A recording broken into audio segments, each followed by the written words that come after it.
It's not nice to say, and it's not something that I relish in saying, but you can only do so much to protect people from themselves. I actually experienced or closely witnessed this just recently.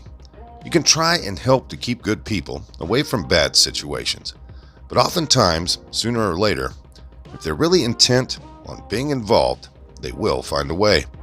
Sadly, some people, like a child, will go right back and touch that stove, convinced that this time it won't be hot. It's sad, but it's true. So when that happens, at some point, no matter how much you care, no matter how much it hurts, eventually you have to throw up your hands and just walk away. And much like the situation I have found myself in the middle of recently, easily manipulated Americans in Democrat-controlled cities, sadly, we have to let them deal with the consequences of who they chose to live with, or should I say, who they chose to vote for. You know the type. The socialism will work this time around because it's different, folks. No matter how many times it fails, they just keep drinking the Kool-Aid, convinced by a career professional that's highly trained to say all the right things at just the right time. That this time around, no matter how miserable your daily life is, no matter how long it's been, this time it will work. And just like that, bam, 2, 4, 6 more years of misery. There isn't a left-wing city in this country that runs the risk of actually electing a Republican. Even though the last time one did, New York City, with Rudy Giuliani, it worked out really well for them, as it made the city livable. He cleaned up the streets and lowered crime across the board. Even with that as an example, not one other city followed suit. You know what? Oh well, to hell with them. I get that deep blue cities aren't likely to elect Republicans, ever. But when presented with the opportunity to choose between a rabid, anti-American, racist, Marxist lunatic and what used to be a run-of-the-mill moderate Democrat, the voters, they chose crazy. They chose death, poverty. They chose to keep the war zone they call Chirac, or the South Side. They chose failing schools and drug dealers on every corner. When people elect someone who will care more about the criminals than the damn victims, why would you have sympathy for those people? Of course, I'm talking about Chicago, who just elected a committed Marxist, a racist piece of garbage who never met a white person you wouldn't blame for anything and everything. The personification of critical race theory. Soft on crime doesn't capture the reality of the situation there. And full disclosure, it's not like I've never been there. There are parts of Chicago that I absolutely love. I spent 3.5 months there working on an Embassy Suites hotel years back. But it's done nothing but get worse crime-wise in my lifetime. Mayors and prosecutors looking for social justice by going soft on criminals, mostly black criminals because everything is about race to the left, and end up making more victims of black people because criminals tend to terrorize where they live and kill people who look like them. The bodies and the victims piled up.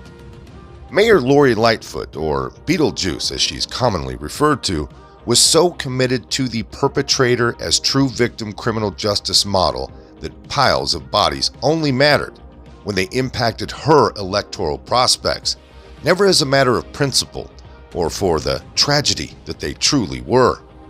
So Democrats tossed her out in the primary, giving the city a genuine opportunity to reboot, refocus resources on protecting good citizens and not the goons who belong in jail. Well, voters this week went a different direction, I guess. There's no real point in tossing a failed mayor like Lori Lightfoot when you replace her with someone who holds the exact same policy views, you idiots. Someone should point this out in Chicago, maybe put it on a poster or the side of a bus. The physical being of the person imposing failed and damaging progressive policies doesn't matter. The policies themselves do. Please tell me, what victory would have been achieved if Cambodians rose up and removed Pol Pot, only to replace him with a loyal deputy who would continue the horrors he started? It doesn't matter who plows the killing fields. It's about the farming. Chicago had a chance. There was a more sane Democrat running. Now I get it, they're all crazy to one degree or another at this point. But the guy lost. Apparently, the radical left united behind the candidate who will continue the policies that churn out illiterate, hopeless high school graduates. At least for those students who stick around long enough to be socially promoted to graduate. They went with the candidate who will continue the policy of not giving a pile of human excrement about the hundreds of murder victims annually. Yes, you got that right. Voters chose the candidate who will embrace the drug dealer at the expense of the thousands of opioid deaths every year. So in other words, if the status quo hell is what voters in Chicago want, why are we normal people supposed to give a shit? There's only so long you can listen to someone bang their head against a wall while complaining about a headache. Once you point out that the headache would probably go away if you stop repeatedly beating it on the wall, and they don't stop, you have to walk away. So yeah, Chicago is lost, at least for now, so let it be. So are Detroit, Baltimore, Philadelphia, St. Louis, Houston, Dallas, Cleveland, the list goes on and on.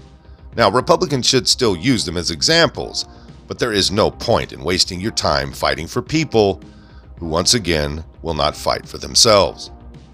You see, they haven't reached bottom yet, and may never with the help of the federal government about the time they land. So be it. They voted for more murder, more death and suffering, point out the horror, and win in areas outside these cities by promising to keep hell contained. But hell must be what these voters want. So, let them have it. Most of this came by way of townhall.com. If you liked it, hit that like button. Subscribe if you haven't. Leave a comment down below. There's a PayPal link in the description box, so please put $1 in the bucket on the way out the door. I'd like to thank everyone for all your donations. They're much needed and much appreciated. Now, with all that being said, we'll see you next time. All right. Come on, move. Move. Easy, easy.